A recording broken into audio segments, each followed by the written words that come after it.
এনেদৰে জিএমচিত ভৰ্তি হ'ব লগা হৈছে এজন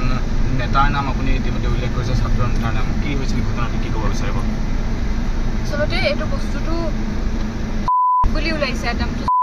তেনেকুৱা একো কথা নহয় কাৰণ ইমান উইক নহয় মই সেইটো মই সকলোকে ক'ব বিচাৰিম অকল আপোনাক বুলিয়ে নহয় মই শ্ব' কেমেৰা মই চবকে ক'ব বিচাৰিম মই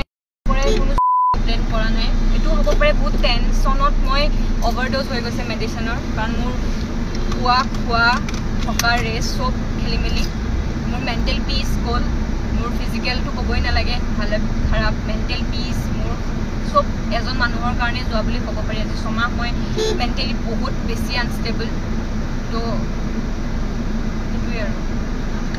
এতিয়া নামটো কি তেওঁৰ যিটো আপুনি নাম কৈছে ইতিমধ্যে কৈছে ছাত্ৰ নেতা এগৰাকী সকলোৰে জনপ্ৰিয় বুলি কৈছে কোন হয় সেইগৰাকী তেখেত কোনটো পইণ্টত জনপ্ৰিয় মই নাজানো কিন্তু মোৰ কাৰণে তেখেত জনপ্ৰিয় আজিৰ ডেটত নহয় তেখেতৰ হয়তো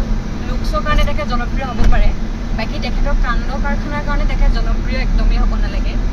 তেখেত অইন কোনো নহয় সদৌ অসম ছাত্ৰ সন্থাৰ বৰ্তমান সাধাৰণ সম্পাদক শংকৰজ্যোতি বৰুৱা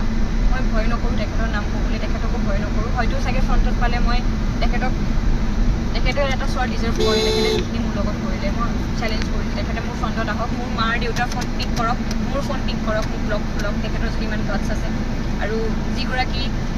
মানে কণ্ঠশিল্পী হয় কণ্ঠশিল্পীগৰাকীৰ নাম এটা কাৰণে ল'ব বিচাৰিম কাৰণ কণ্ঠশিল্পীগৰাকীয়ে মোক বহুত কথা শুনাইছিলে যেতিয়া মই তেওঁৰ লগত কণ্টেক্ট কৰিছিলোঁ মই নাম নলওঁ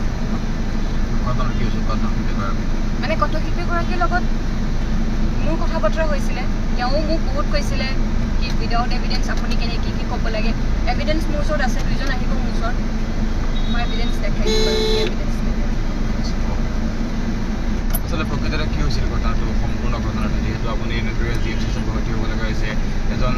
নেতাৰ নাম আপুনি ইতিমধ্যে উল্লেখ কৰিছে ছাত্ৰ নেতাৰ নাম কি হৈছিল ঘটনাটো কি ক'ব বিচাৰিব আচলতে এইটো বস্তুটো বুলি ওলাইছে নামটো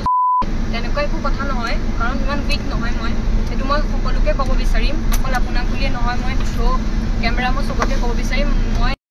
কোনো প্লেন কৰা নাই এইটো হ'ব পাৰে বহুত টেনশ্যনত মই অভাৰড'জ হৈ গৈছে মেডিচিনৰ কাৰণ মোৰ খোৱা থকা ৰেষ্ট চব খেলি মেলি মোৰ মেণ্টেল পিচ গ'ল মোৰ ফিজিকেলটো ক'বই নালাগে ভালে খাৰাপ মেণ্টেল পিচ মোৰ চব এজন মানুহৰ কাৰণে যোৱা বুলি ক'ব পাৰি আজি ছমাহ মই মেণ্টেলি বহুত বেছি আনষ্টেবল তো সেইটোৱে আৰু এতিয়া নামটো কি তেওঁৰ যিটো আপুনি নাম কৈছে ইতিমধ্যে কৈছে ছাত্ৰ নেতা এগৰাকী সকলোৰে জনপ্ৰিয় বুলি কৈছে কোন হয় সেইগৰাকী তেখেত কোনটো পইণ্টত জনপ্ৰিয় মই নাজানো কিন্তু মোৰ কাৰণে তেখেত জনপ্ৰিয় আজিৰ ডেটত নহয় তেখেতৰ হয়তো লুকছৰ কাৰণে তেখেত জনপ্ৰিয় হ'ব পাৰে বাকী তেখেতৰ কাণ্ড কাৰখানাৰ কাৰণে তেখেত জনপ্ৰিয় একদমেই হ'ব নালাগে তেখেত অইন কোনো নহয় সদৌ অসম ছাত্ৰ সন্থাৰ বৰ্তমান সাধাৰণ সম্পাদক শংকৰজ্যোতি বৰুৱা মই ভয় নকৰোঁ তেখেতৰ নাম ক'বলৈ তেখেতকো ভয় নকৰোঁ হয়তো চাগে ফ্ৰণ্টত পালে মই তেখেতৰ এটা চোৱাৰ ডিজাৰ্ভ কৰে তেখেতে যিখিনি মোৰ লগত কৰিলে মই চেলেঞ্জ কৰিছোঁ তেখেতে মোৰ ফ্ৰণ্টত আহক মোৰ মাৰ দেউতাৰ ফোন পিক কৰক মোৰ ফোন পিক কৰক মোক ব্লক খোলক তেখেতৰ যদি ইমান গাটছ আছে আৰু যিগৰাকী মানে কণ্ঠশিল্পী হয় কণ্ঠশিল্পীগৰাকীৰ নাম এটা কাৰণে ল'ব বিচাৰিম কাৰণ কণ্ঠশিল্পীগৰাকীয়ে মোক বহুত কথা শুনাইছিলে যেতিয়া মই তেওঁৰ লগত কণ্টেক্ট কৰিছিলোঁ মই নাম নলওঁ মানে কণ্ঠশিল্পীগৰাকীৰ লগত মোৰ কথা বতৰা হৈছিলে তেওঁ মোক বহুত কৈছিলে কি উইদাউট এভিডেঞ্চ আপুনি কেনেকৈ কি ক'ব লাগে এভিডেঞ্চ মোৰ ওচৰত আছে দুইজন আহিব মোৰ ওচৰত মই এভিডেঞ্চ দেখাই দিম বাৰু কি এভিডেঞ্চ